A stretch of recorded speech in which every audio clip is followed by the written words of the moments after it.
Welcome to புளிய மரத்திண்ணை. திண்ணையிலிருந்து உலகை வாசிப்போம் சுவாசிப்போம். நான் உங்கள் திருச்செந்தல். இன்றைக்கி நம்மளோட திண்ணை பேச்சில் நான் ஏஐ தொழில்நுட்பத்தை பயன்படுத்த போகிறேன். ஏஐ தொழில்நுட்பத்தை நான் சில கேள்விகள் கேட்பேன், அது எனக்கு பதில் சொல்லும்.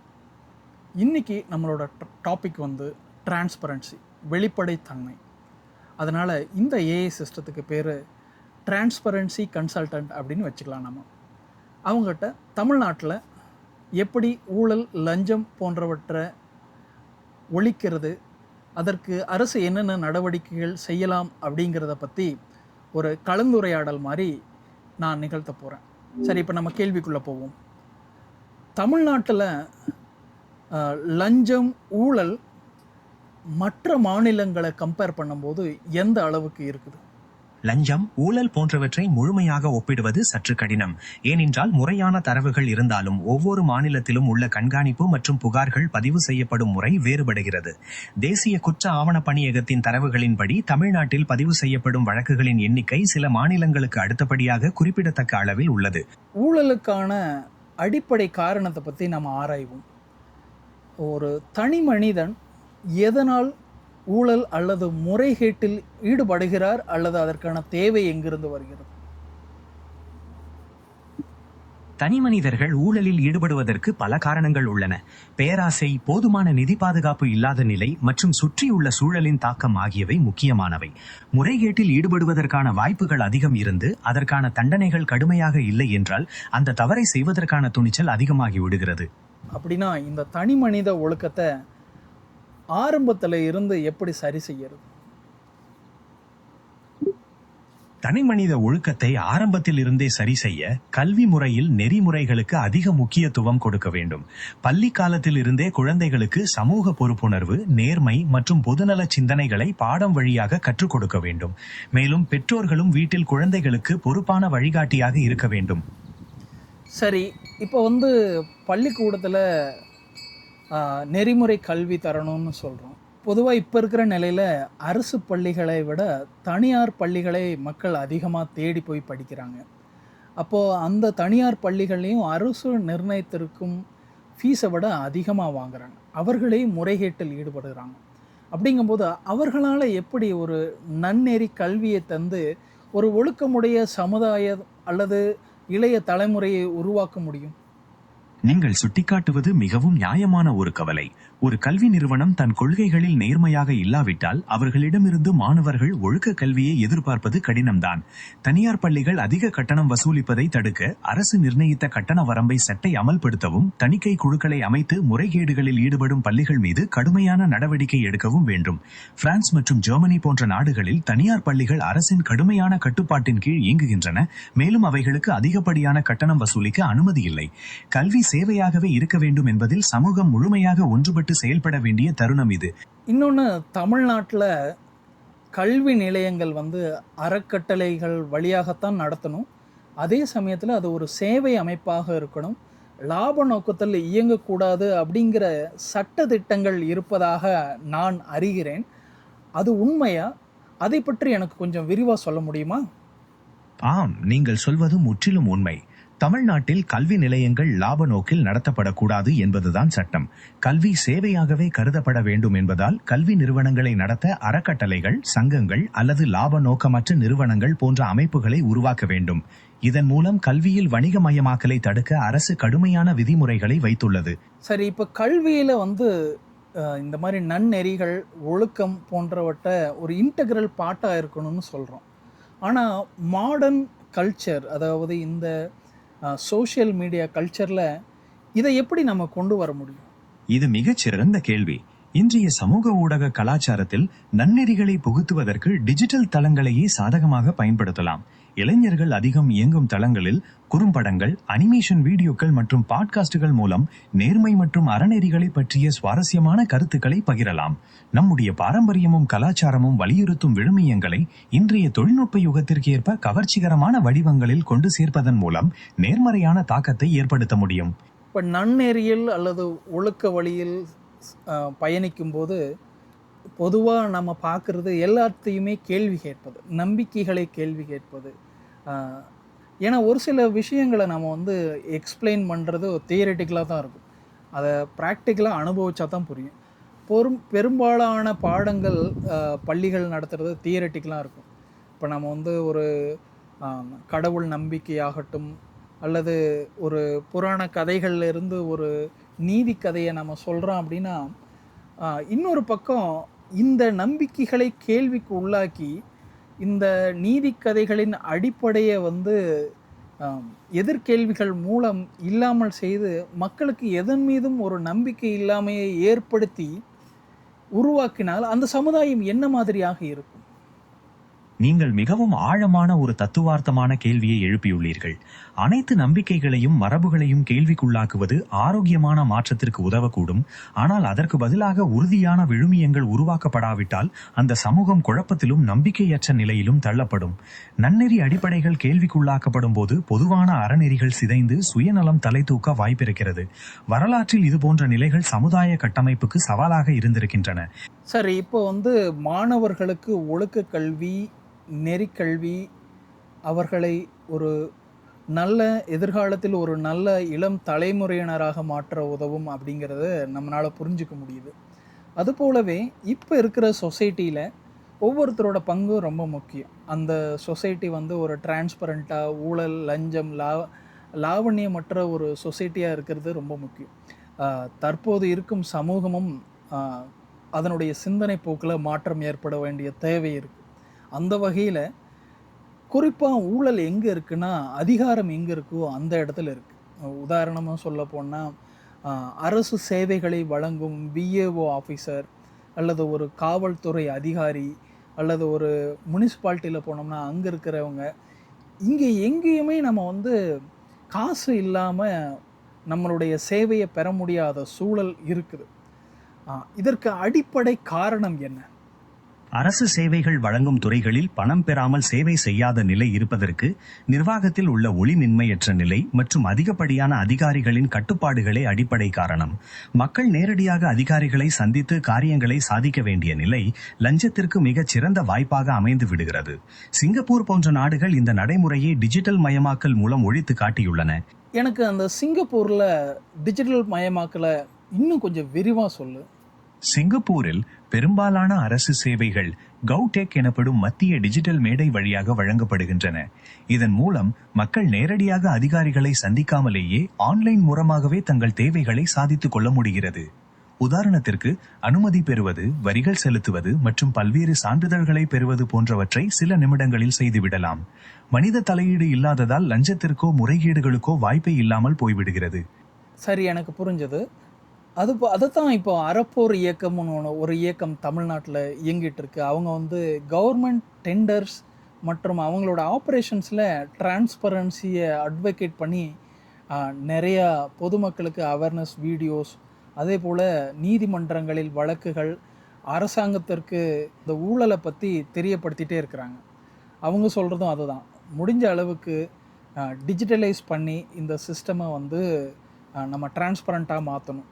அதுலேயும் கூட இப்போ ஊழல்கள் செய்கிறதா நம்ம கேள்விப்படுறோம். உதாரணத்துக்கு, பொதுவாக எல்லா டெண்டருமே ஓப்பன் டெண்டர், ஆன்லைனில் இருக்கணும், அதற்கு இத்தனை நாள் ஓப்பன் பண்ணி வச்சுருக்கணும் அப்படின்னு சட்டமெல்லாம் இருந்தாலும், சமீபத்தில் வந்து ஒரு நகராட்சியிலையோ ஏதோ ஒரு இடத்துல ஒரு அரை மணி நேரத்தில் அந்த டெண்டரை ஓப்பன் பண்ணி க்ளோஸ் பண்ணுறாங்க. அந்த அரை மணி நேரம் எதுன்னு எல்லாத்துக்குமே தெரியாது. அவர்கள் யார் செட் பண்ண நினைக்கிறாங்களோ அந்த சப்ளையருக்கு மட்டும் தெரியற மாதிரி வச்சுருக்காங்க. இது போன்ற சிக்கல்களை எப்படி நம்ம சமாளிக்கிறது? நீங்கள் குறிப்பிட்டது போல டிஜிட்டல் மயமாக்கப்பட்டாலும் அதில் முறைகேடுகள் நடக்க வாய்ப்புள்ளது.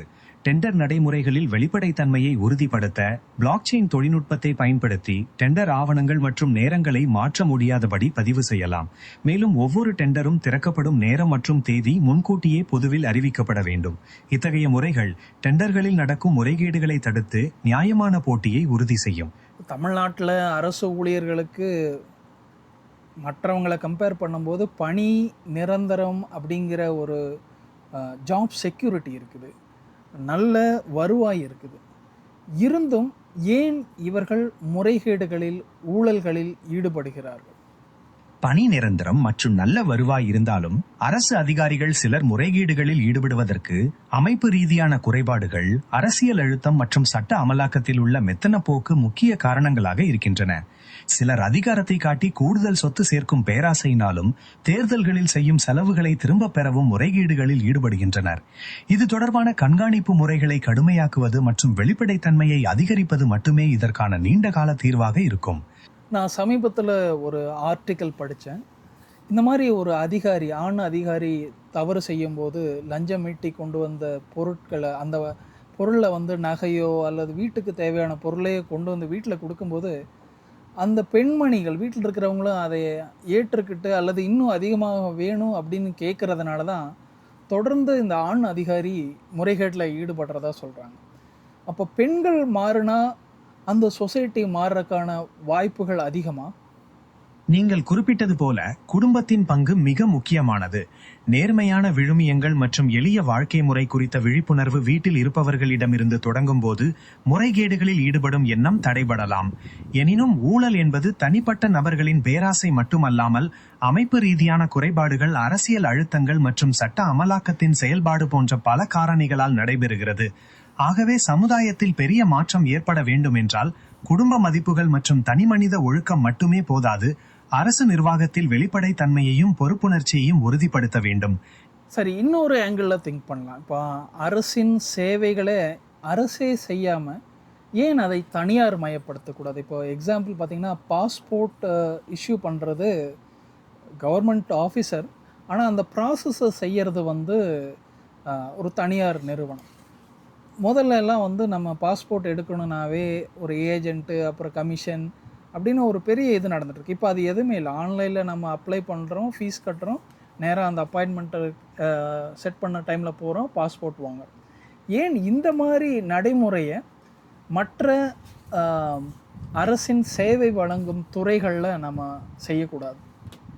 நீங்கள் சுட்டிக்காட்டியுள்ள பாஸ்போர்ட் சேவை கழகத்தின் மாதிரி அரசு சேவைகளை வழங்குவதில் தனியார் நிறுவனங்களின் திறனை பயன்படுத்த மிகச்சிறந்த உதாரணமாகும். இந்த முறையில் சேகரிப்பு மற்றும் ஆவணங்களை சரிபார்த்தல் போன்ற நடைமுறை பணிகளை தனியார் கவனித்துக் கொள்வதால் மனித தலையீடு குறைந்து லஞ்சம் பெறுவதற்கான வாய்ப்பு பெரிதும் குறைகிறது. இதே போன்ற நடைமுறையை மற்ற அரசு துறைகளிலும் செயல்படுத்துவது நிர்வாக வெளிப்படைத்தன்மையையும் விரைவான சேவையையும் உறுதிப்படுத்த உதவும். ஆனால் இதற்காக சரியான ஒப்பந்தங்கள் மற்றும் தரவு பாதுகாப்பு விதிகளை உருவாக்குவது மிக முக்கியம். சரி, இப்போ வந்து அரசு துறைகள் அதிகாரிகளை பற்றி பேசுகிறோம்.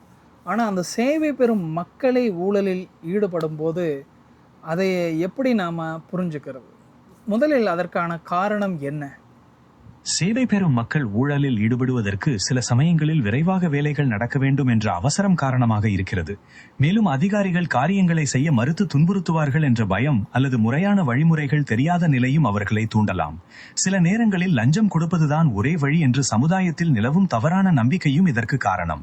இந்த சூழலை தவிர்ப்பதற்கு அரசு சேவைகளை வெளிப்படையாகவும் எளிமையாகவும் ஆக்குவதுடன் மக்களுக்கு விழிப்புணர்வும் ஏற்படுத்த வேண்டும்.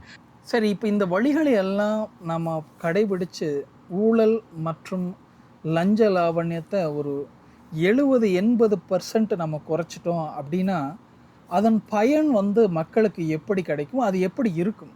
ஒவ்வொருவரோட எக்ஸாம்பிள் வந்து நம்ம நார்மலாக டேக்ஸ் பே பண்ணுற அந்த டேக்ஸோட அளவு குறையுமா, அல்லது எக்ஸாம்பிள் நம்மளோட மின் கட்டணங்கள், அப்புறம் போக்குவரத்து செலவு, எப்படி இது வந்து ஒரு தனி மனிதனுடைய லிவிங் ஸ்டைல் அல்லது லைஃப் ஸ்டைல், லிவிங் எக்ஸ்பென்ஸை வந்து இம்பேக்ட் பண்ணும்?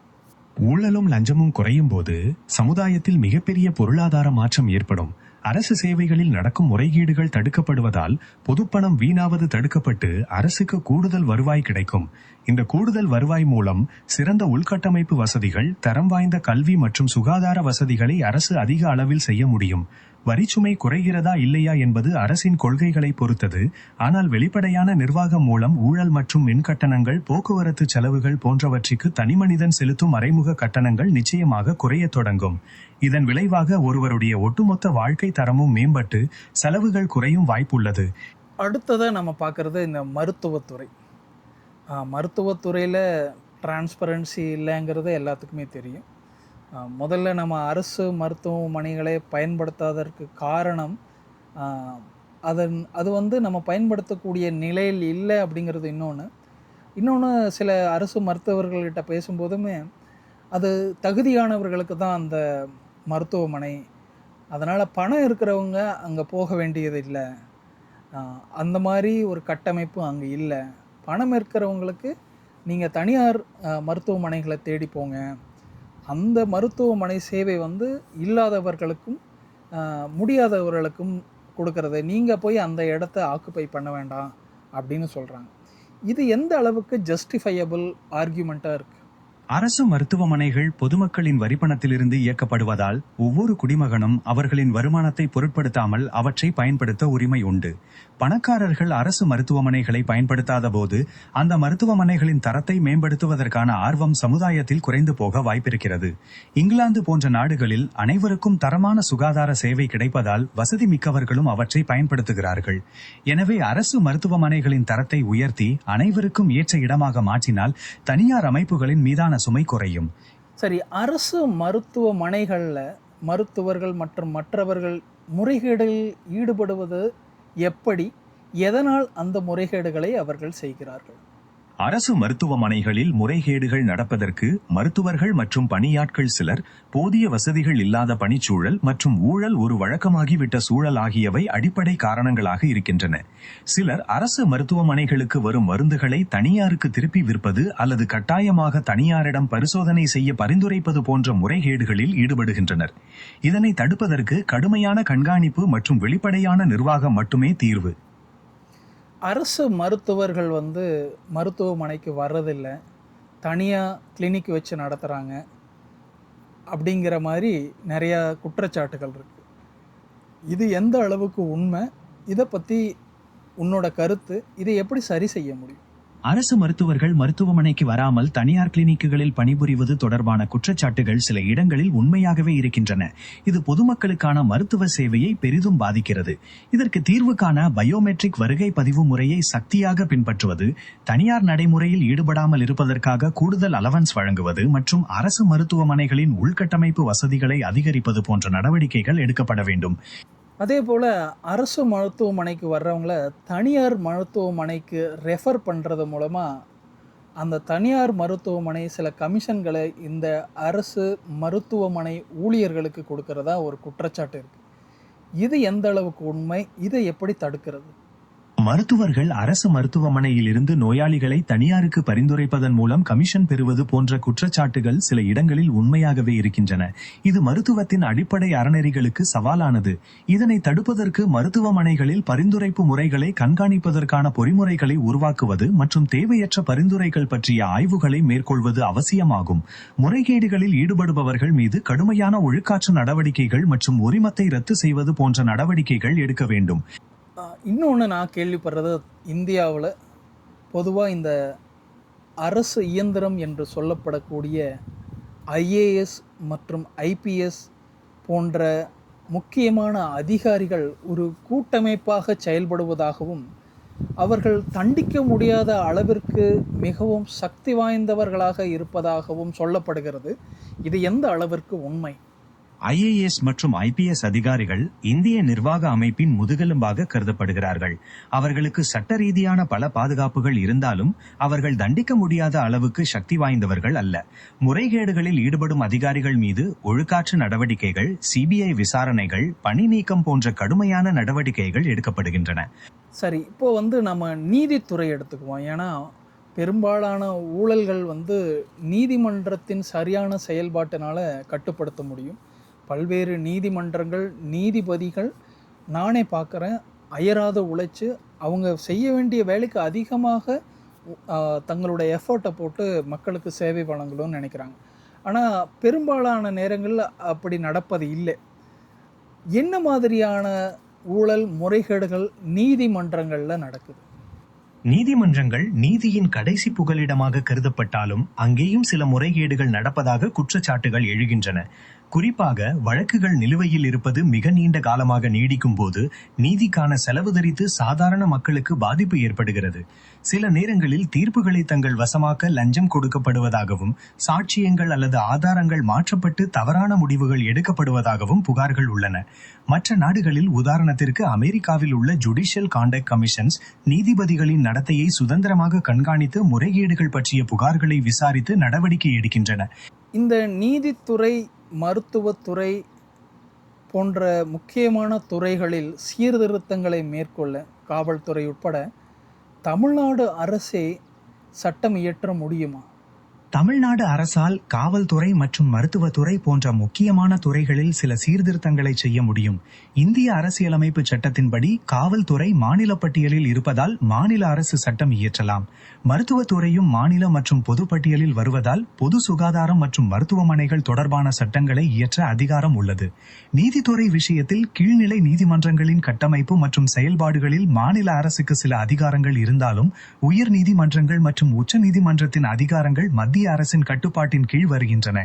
சரி, இப்போ நம்ம தமிழ்நாட்டில் இருக்கிற ஒட்டுமொத்த நிலைமையும் நம்ம பார்த்தோம். இப்போ புதுசாக பதவியேற்றிருக்கிற முதலமைச்சர் விஜய் இனிமேல் என்னென்ன நடவடிக்கைகள் எடுக்கணும், அதன் வழியாக அவருக்கு ஓட்டளித்த இளம் தலைமுறையினருக்கு ஒரு நல்ல வாழ்வு, நல்ல சமுதாயத்தை எப்படி ஏற்படுத்தி கொடுக்க முடியும்? தமிழகத்தில் புதிதாக பொறுப்பேற்றுள்ள முதலமைச்சர் விஜய் அரசு நிர்வாகத்தில் வெளிப்படைத்தன்மையை கொண்டுவரவும் ஊழலை ஒழிக்கவும் சில முக்கியமான நடவடிக்கைகளை எடுக்க ஆரம்பித்துள்ளார்.